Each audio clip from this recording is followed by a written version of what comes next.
Before start this video, please subscribe my channel and click on bell icon. Thanks. Electricity is something that most people in the developed world take for granted. In the summer, we run our air conditioners all day long, and in the winter, we crank up the heat. But what did people do during the winters before electricity was invented? In Scandinavian countries, Russia, and Alaska, it can be dark, with below zero temperatures, 4 months on end. So, how did our ancestors survive without the conveniences of modern technology?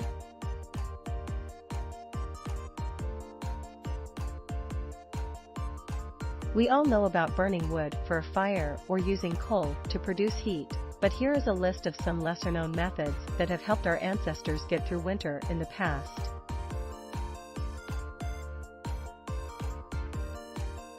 Related, 10 things your ancestors did better than you. 10 Three Dog Night. When you hear the phrase Three Dog Night, does a certain American rock band immediately come to mind? If you're a fan of classic rock, then it should, but if that's not your jam, then here's a brief history.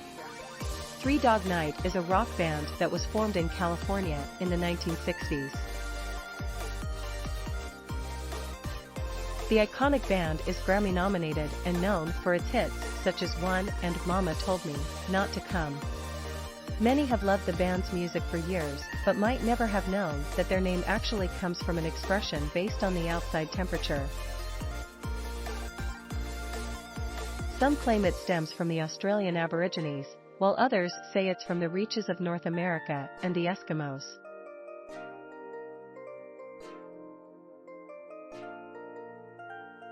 Regardless, the legend states that if firewood was low and it got cold enough, an owner would bring their dog into bed for added warmth.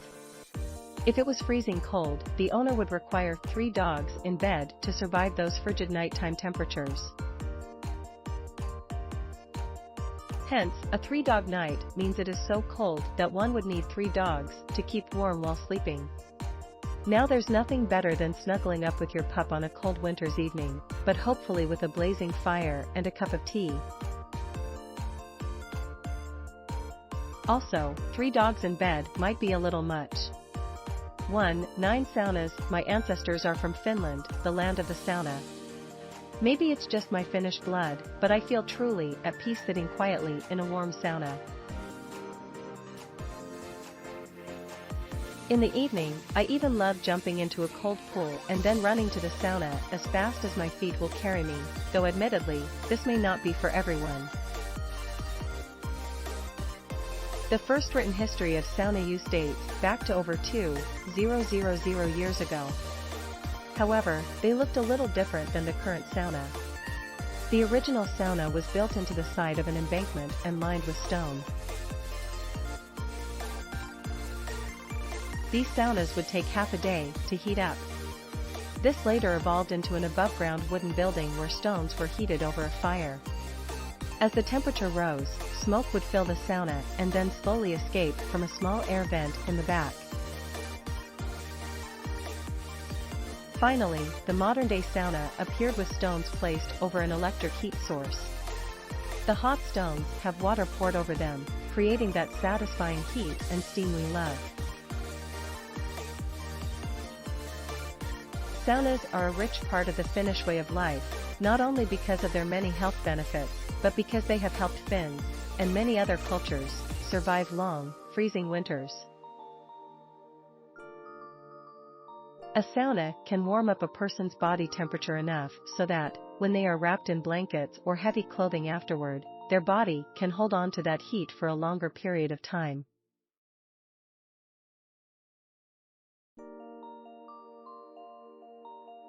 Apparently, this technique also works great for those who like to camp in the mountains during winter.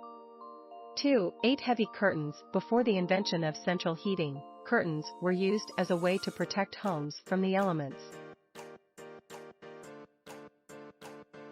The first known use of curtains were by the ancient Egyptians and consisted of animal hides. These hides were hung over doorways and windows to block drafts that could easily creep in, though getting those to stay up proved tricky. In medieval times, tapestries were hung on castle walls to help insulate them. They were also used as room dividers. With the invention of glass in the 13th century, window coverings began to change. By the 17th century, glass windows became more readily available in homes. The glass kept most of the cool air out, but people still hung curtains to provide privacy and warmth. Today, curtains still remain widely popular throughout the world. Nowadays, they are used more as an interior design aspect rather than being purely functional.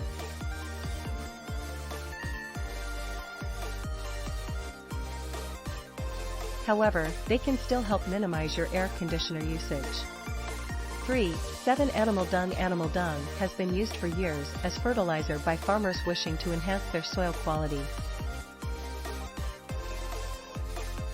My 13-year-old niece has quite the little side business selling her pet rabbit's poop to people who will use it to fertilize their gardens. The small, round pellets make it easy to add to pots.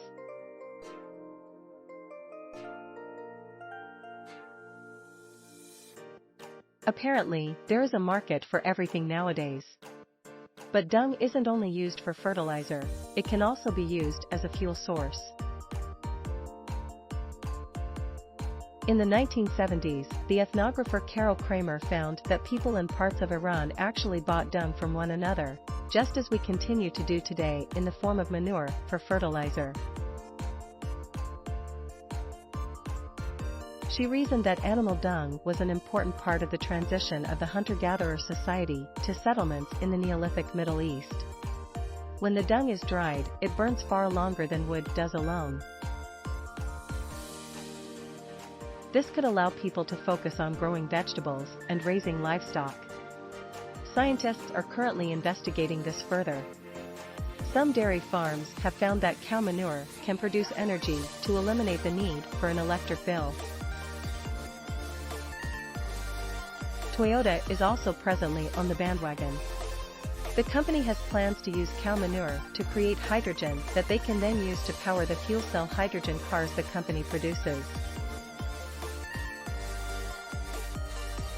All this from a little cow pie. 4. 6. Soapstone. The use of soapstone as a heating source has been utilized for centuries. Native Americans carved bowls out of soapstone to cook their food. In the mid-1800s, people used soapstone as bed and feet warmers. The stone would be placed near the fire to heat up. Once it was cool enough to touch, the stone would be rubbed along the mattress and then stuck at the end of the bed. The stone's residual heat would keep the person's feet warm throughout the night. Soapstone has amazing heat-conductive properties, which is what made it so beneficial to our ancestors.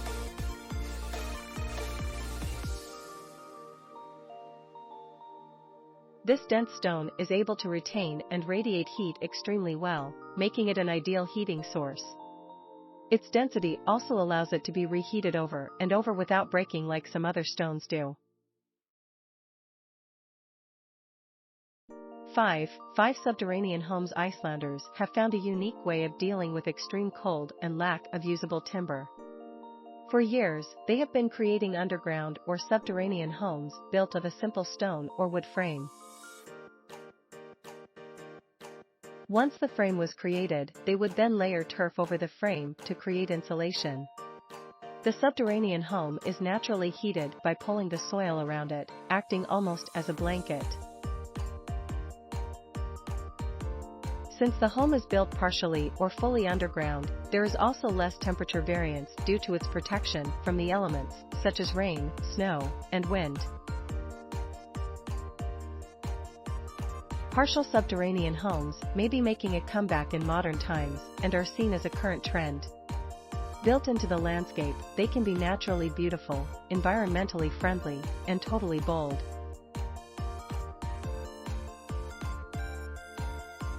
I definitely think that we'll be seeing more subterranean homes around the world in the future. 6. For passive solar. Passive solar was also used in conjunction and separately from subterranean homes throughout history.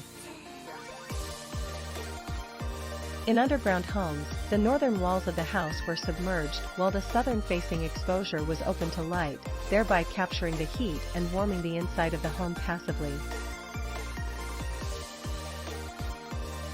Passive solar heating has also been utilized on its own since it was first invented by the Chinese in 400 BC.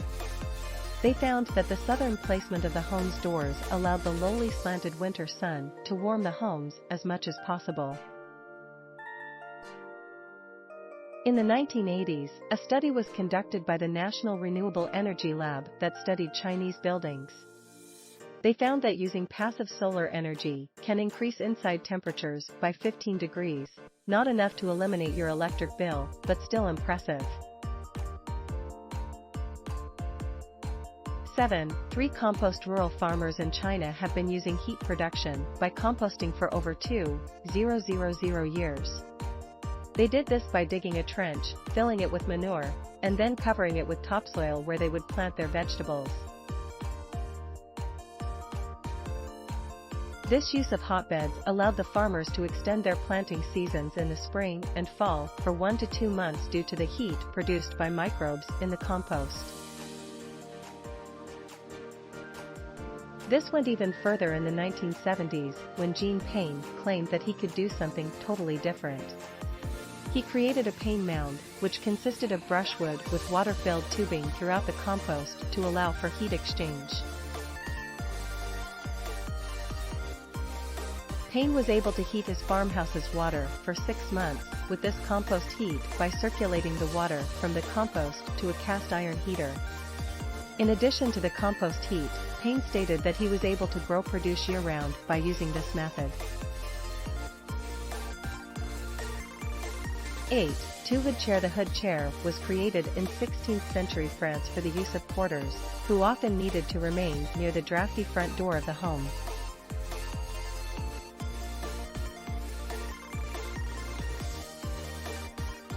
If you're like me and don't know what a hood chair is, it's a chair where the top forms a rounded shape so the sitter is protected from cold air. It is traditionally composed of wicker, wood, or sometimes even velvet or leather. If one is sitting near a fireplace, as they usually were in the winter, the chair provides insulation by holding heat in the back and sides of the chair. Although these chairs have fallen out of fashion with the end of porters, maybe they will someday be revitalized as a radiant heat source in households.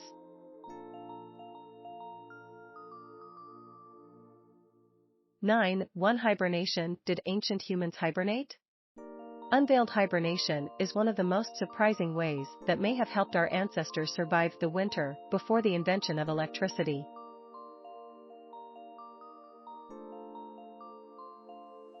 Cima de los Huesos in northern Spain is a cave of great archaeological importance due to the large number of Neanderthal bones discovered there.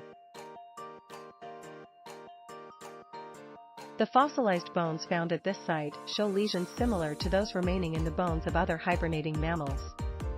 These fossils also showed seasonal variations suggestive of bone growth being halted for months out of each year. This implies that early hominids were not able to store enough body fat to survive extremely harsh temperatures for extended periods.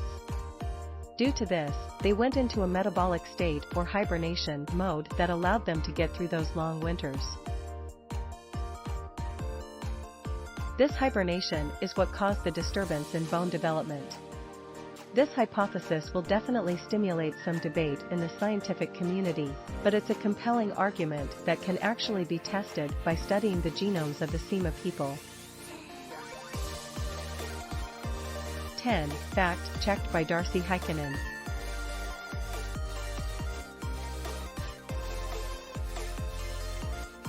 Thanks for watching. Credits to listverse.com. Please subscribe my channel for more videos.